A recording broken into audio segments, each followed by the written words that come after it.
Today we'll be taking a look at the RTX 4070 Super gaming performance in War Thunder. I haven't played this game very much before, but I figured why not take a look at it. This game has quite a few different built-in benchmark simulations. All of the testing that I did was for the regular tank benchmark.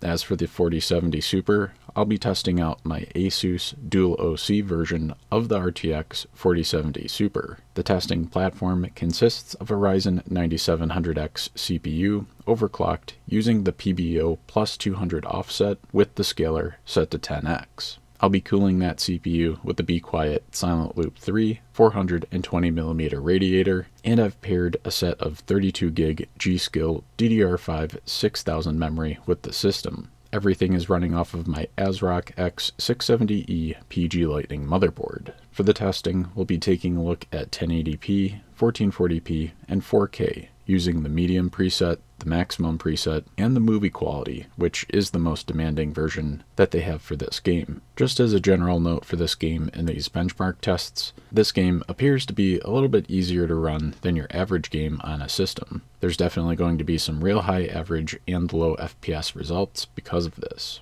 I definitely think higher quality settings are nice for games, but it's also nice that since this game is free to play, it'll run on pretty much any system. Anyways, let's get into the benchmarks. Starting off with 1080p at the medium preset, we're looking at an average performance of about 588 FPS, just shy of that magical 600 FPS tier. As for the minimums, they averaged out to be about 506 FPS, which is also quite solid. Upgrading the quality preset to the maximum preset, the system saw an average of about 490 FPS, with the lows around 450 FPS. As for the last 1080p preset, the movie preset, the system averaged about 442 FPS, with the lows around 408 FPS. If you are playing 1080p with a 4070 Super for some reason, you definitely should be using the movie preset. In switching over to the 1440p resolution, we're now testing the medium preset again. The 4070 Super was putting out about 597 FPS, with the lows around 520 FPS. That is slightly more than the 1080p medium preset, interestingly enough, but in terms of percentage, this is essentially the exact same performance. When we upgrade to the 1440p maximum preset though,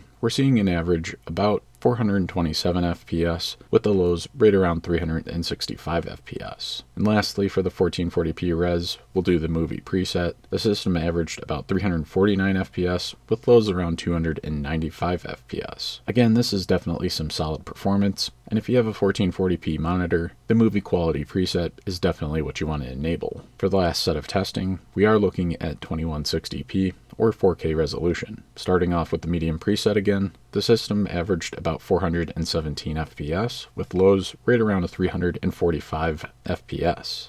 Upgrading to the max quality gets us an average of about 227 FPS, with lows around 193 FPS. Definitely a huge dip in performance there, but it's totally worth it, as the game does look quite a bit better at 4K as you upgrade the presets. Lastly, we'll enable that movie preset at 4K, and that resulted in an average of about 180 FPS, with lows right around 153 FPS. In my opinion, that makes the 4K movie preset very reasonable for War Thunder. It's going to be an excellent gaming experience, and you can still have that high refresh rate gaming experience if you have one of those monitors. This is definitely what I would play the game at. As for War Thunder in general, it is a newer game to me. I don't have a whole lot of experience with this one, so if you play this game or you're interested in seeing more test results in the future, definitely leave me a comment below and let me know. If you want to take a look at the RTX 4070 Super that I used in this testing, or any of the parts in the system build, I'll have some affiliate links in the description, so check those out as well. If you got any value out of this video, I'd appreciate it if you could smash that like button, as that tells YouTube to share this video with other gamers who are researching the RTX 4070 Super. Gaming PC and component testing videos, as well as benchmark videos like this one, are basically what I cover around here. If you're into that kind of thing, make sure to get subscribed to the channel and ring that bell for notifications. There's quite a few other gaming and benchmarking videos on the channel already, so definitely check out the back catalog of all of the videos I've produced.